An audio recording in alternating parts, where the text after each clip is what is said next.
What's up everybody? This is Scott with Team 512 and I'm back with another video. Today, I'm going to be comparing the 2019 Audi Q8 to my 2017 Corvette Grand Sport. And I think you guys are going to find that there's a lot more similarities between these two cars than you might think. Stay tuned, you're going to love this one.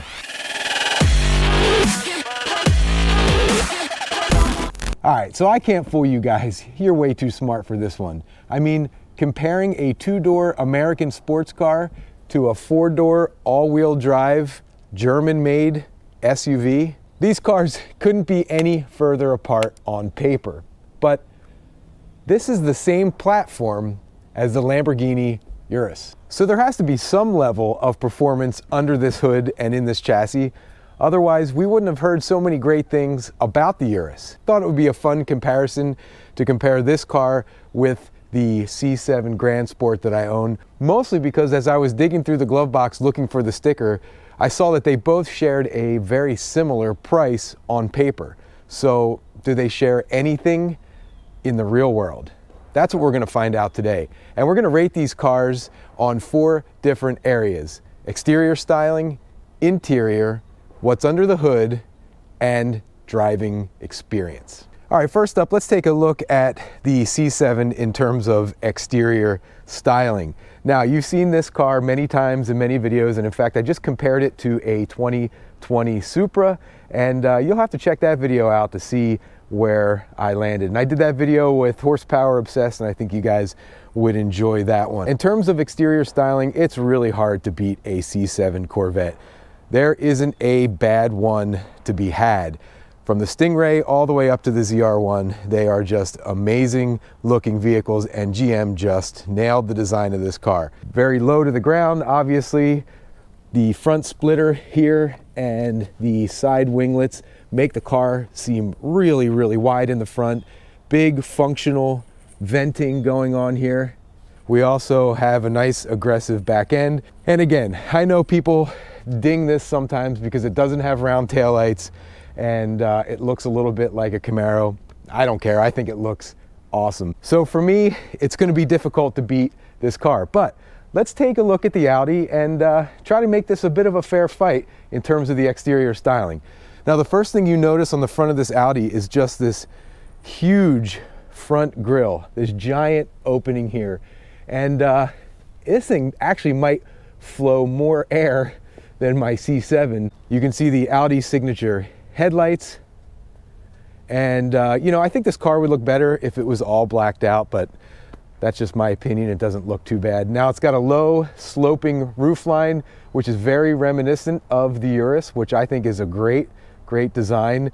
And when we come around to the rear, this is Audi's new taillight section, where you can see this strip joining both of the taillights. Very similar to what Porsche is doing to the back of their cars as well. Now, one area where I will obviously ding this Audi along with many of the other new Audis is we don't really get any exhaust coming out of the back. And to me, that is a huge ding on this car. All in all, I think it's a great looking car. It's a great looking SUV. It looks very similar to the Urus, which you would expect, obviously. But at the end of the day, if we're really actually judging both of these cars on exterior styling, I mean, you got to give it to the Corvette, right? Next, we're going to check out the interior, and I have a feeling the Audi might do pretty well here. Now, you guys know Audi is obviously known for their interiors and the quality and the design and the layout, and this one is no different. Let's start this up, but before we do, can you guys see the amount of fingerprints going on all this piano black and this screen here and this screen here? In terms of layout, I think this is really, really cool looking. It definitely feels sporty in here. Let's start it up and see what we're greeted with. First thing you notice is this nice long dash with leather here, stitching. Looks very, very nice, and it is solid. What you would expect, obviously, from an Audi. So if we take a look at the screen here, this is very similar to my Q7 screen. So I think I should be able to navigate this.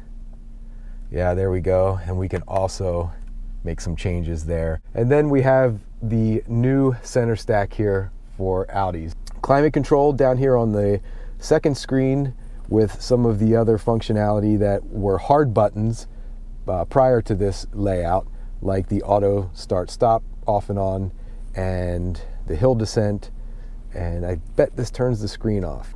You just kind of slide your finger up and down there, the seat heater.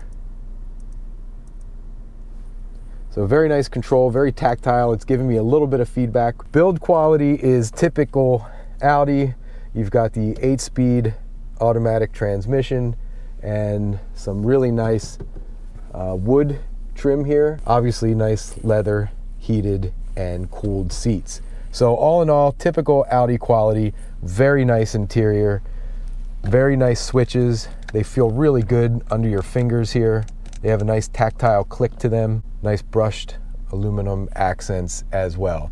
So all in all, guys, I think this is one of the nicest interiors that I've had the pleasure of sitting in. So one of the things that makes this a bit of a fair fight in terms of the interior is I have a 3LT interior package inside of my C7, as well as the jet black suede interior package, which is another package that sits on top of the 3LT. So it's about as nice of an interior as you could buy in a C7 Corvette. Before I get in, I just want to point out some of the 3LT and jet black suede interior package elements so you guys know exactly what's going on inside this car. So the first thing you're greeted with here on the door panel is some really nice soft Napa leather up top here, and we've got suede, Alcantara, microfiber, whatever you want to call it. GM calls it suede, so that's what I'm going to call it. When we look at the seats here, these are not the comp seats, but they do have the suede inserts, suede here on the B-pillar and around the rear quarter windows there. Obviously up on the halo we have suede, and then we have this really nice diamond stitched or quilted suede on the roof. We also see suede or Alcantara on the steering wheel. I know this is controversial for some people. I actually really like this and the way it feels. I know it doesn't wear quite as well as regular full grain leather does. Suede up here on the A-pillars. Obviously on the dash we have gloss carbon fiber on the dash, suede on the center console right here, armrest, shifter, shift boot. Over here right above the glove box we've got some suede in between the vents. And again, on the door panels, this grip here, there's some suede. So you guys can see it's a pretty nice interior. All right, so we are inside of the C7, and let's go through the startup procedure. And you guys can hear that aftermarket AWE exhaust. And you can check out some links in my description if you want to hear more about the exhaust in this car. We have some analog gauges on either side. So we've got a speedometer, we have the fuel gauge, as well as the coolant temp gauge. Those are analog gauges. In the middle here, we've got a lot of information going on, and it is all selectable. So the first thing we have obviously is our tachometer right here, and you can see right now the car is telling me do not take it over 3,500 RPMs because it is not warm yet. So that's a pretty cool feature. And in the center here, we've got some more information going on as well. And I'll show you guys real quick that you can change some of this information in the center here. So we've went through, got a G meter, we've got a performance timer. Again, you guys, I'm gonna go through this dash in a separate video because it is fairly detailed. Okay, so if we zoom out, we can see the red rev match paddles. I've got a video on that if you guys wanna see that install. We come over here and the infotainment system, to me, I've mentioned this in a video before, this is the most dated piece in this car. Remember, the C7 Corvette came out in 2014, and I think this is not going to age well. Center stack is nicely laid out. I think everything flows really nice. It's very driver-centric, very sports car. One of the greatest things about this car is interior is also that little hiding spot back there where my garage remote from 1970 lives. The center console area, okay, this is where you start to see some of the cheaper, you know, GM interior going on here. This plastic bit here with, you know, plastic cup holder. All of the switch gear is not quite the quality of Audi, but it does feel pretty good on your fingers here, especially the paddles here. They feel real nice, and the carbon fiber looks really, really good in this interior. So it's not a bad place to be. It's a nice interior. The seats are comfortable. It's very, very sporty, as you would imagine. And even though this interior is the upgraded version and it's really, really nice, at the end of the day, I've got to give the interior quality to the Audi. Let's take a look at what's under the hood of both of these cars and talk a little bit about the performance of each. Underneath the hood here, we have a 6.2 liter V8.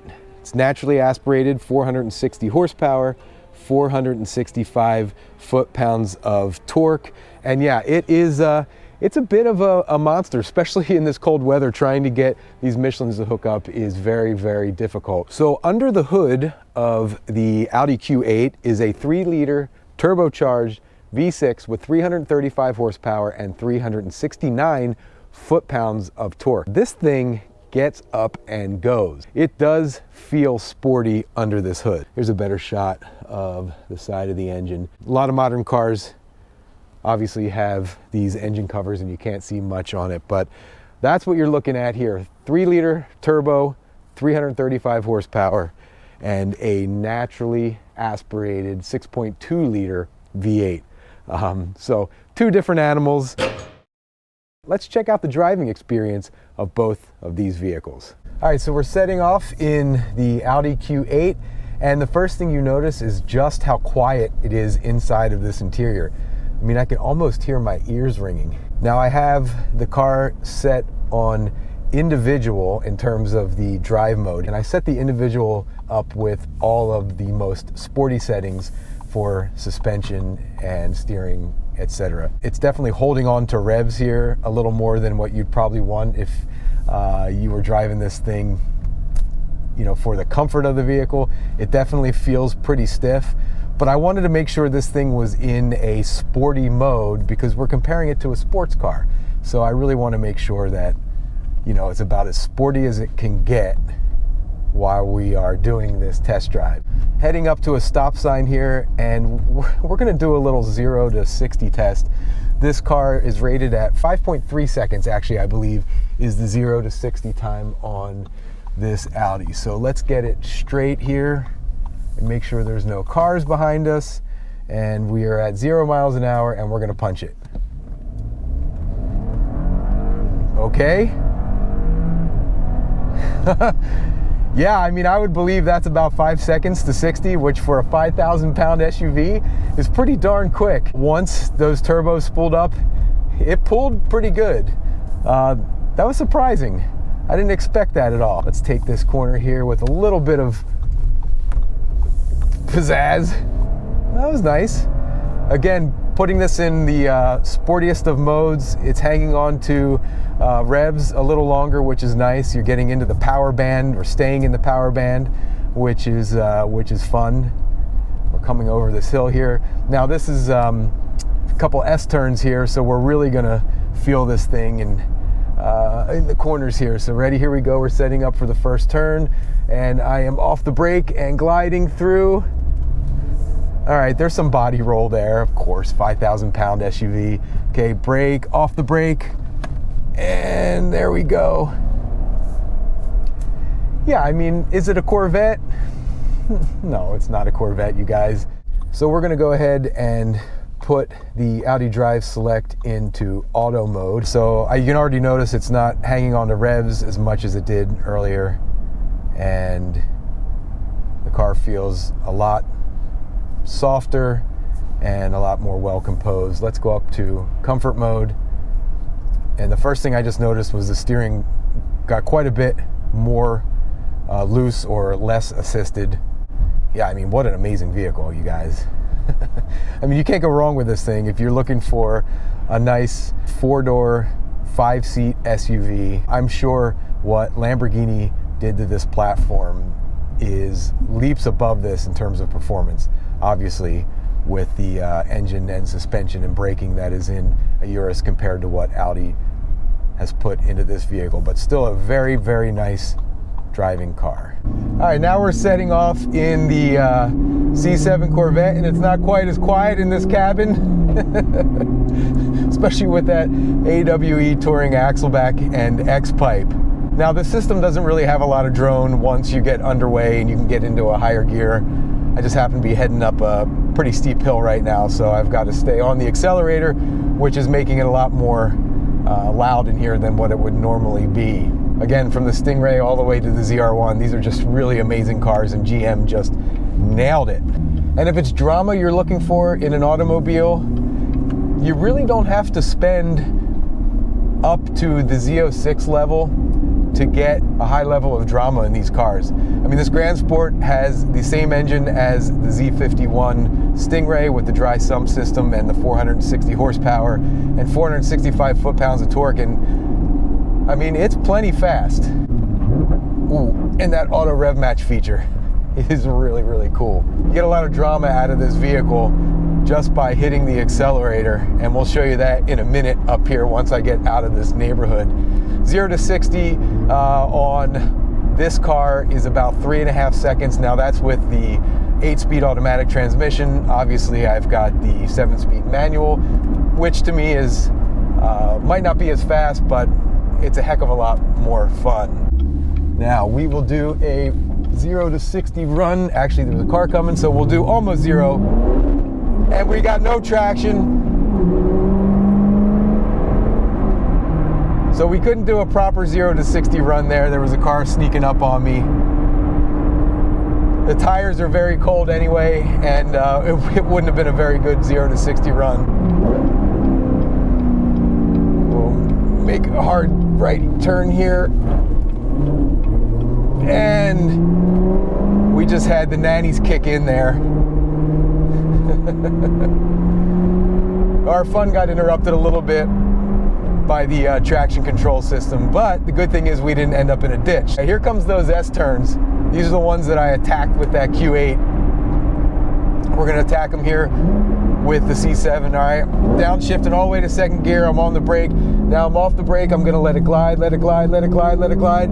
Oh, and the back end stepping out a little bit. Okay, here comes the other turn. Brake on, off the brake, glide, glide, glide, glide, glide. Whoa! Drama, guys.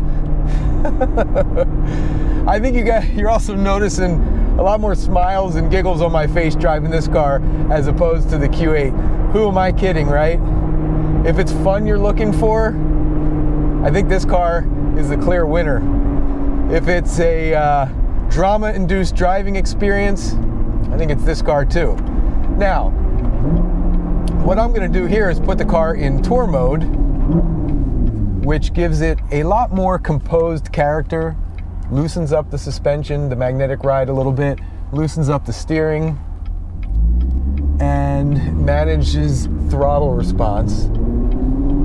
So let's just drive this in a nice composed way, and I'll show you guys that, you know, the C7 is a very versatile platform. So we'll go up here into 7th gear. We're cruising along at 44 miles an hour.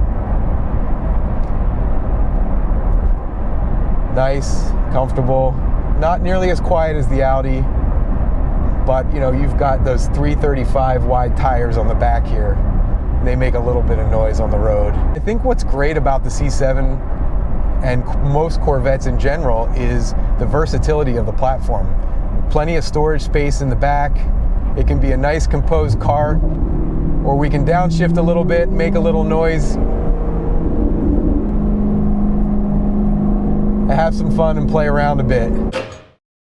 All right, so let's wrap up this video and the comparison between the Q8 and the C7 Grand Sport. Now this Q8 stickers for around $77,000, and my C7 Grand Sport originally stickered for just over $82,000. So they're within a few $1,000s of each other in terms of the sticker price. So did I convince you guys at all? I mean, is the Q8 anything close to the C7, or are these cars really worlds apart?